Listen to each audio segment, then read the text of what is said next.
On my last episode of Trucking It, I discussed the DOT physical. But now on TalkZach, I know about that recent camera announcement, and I'm going to discuss why I'm not getting the Sony Alpha1 coming up.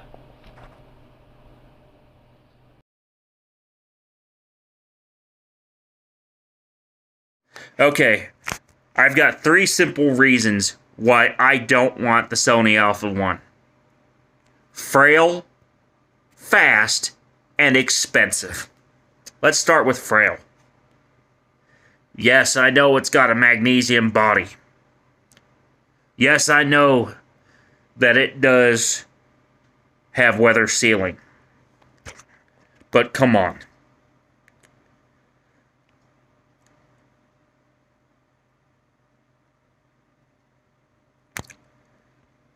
Why did you put a tilting screen on there?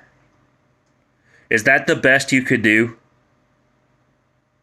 for a camera that you're calling a flagship? Because, I mean, I know a lot of guys love the tilting screen. Okay? But when you're competing with the big dogs, a tilting screen that's easy to break is considered frail. Number 2, fast. For a lot of shooters, the Alpha1 is just fine because it shoots a ridiculously fast frame rate, which is great for certain sports and certain situations. I've had the same issue with Olympus in the past when I was shooting with them. Basically, it takes your definition of spray and pray to a whole new level. And that new level is everything looks nearly identical when you look at it on the computer. And you can't figure out which shot is best. It doesn't convey motion as effectively as it should. And spraying and praying at 30 frames a second will fill up your memory cards quickly, and it will cause you frustration when you're looking at the files on the computer. And that's no matter if it's a press agency or an individual photographer doing it. I think 10 frames a second is more than acceptable. 12 frames is a little fast for my liking, but Canon's clearly done a fantastic job with their mechanical shutters. And I think that that's a reason for me to stay with Canon. And number 3, expensive. Now, yes, I know this is a flagship camera, which means it's got an Ethernet port and all kinds of cool professional stuff. Okay. But it is $6,500. Okay?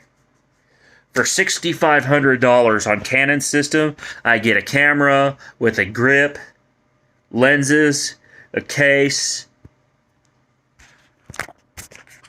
more than enough stuff. Okay?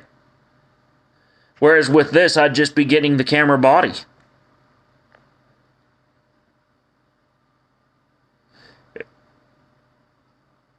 I mean, tell me how, in the comments below, you would justify spending $6,500 on a mirrorless camera that's dainty and whose competitor, who's half the price, does 90% of the stuff.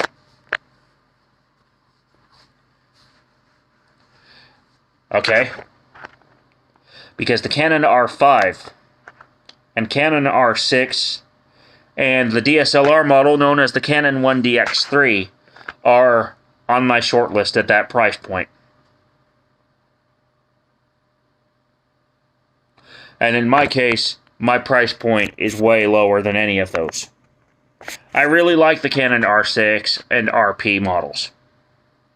Yeah, I just mentioned the Canon's entry-level mirrorless camera. The RP, for my use case, is particularly compelling because it's actually a lot slower. It forces me to be more deliberate, and I get way more stuff for my money when I buy the RP. versus buying something like the Sony A1. Because then, with the Canon RP, if I had a $6,500 budget, I can buy 2 bodies, 3 or 4 different lenses, and have more than enough stuff for my requirements. Okay? And not only that, but the RP and R system cameras in general work with Canon's own EF glass by way of a simple adapter. So I could use my existing lenses as well as my new ones and never have to worry about switching systems. So,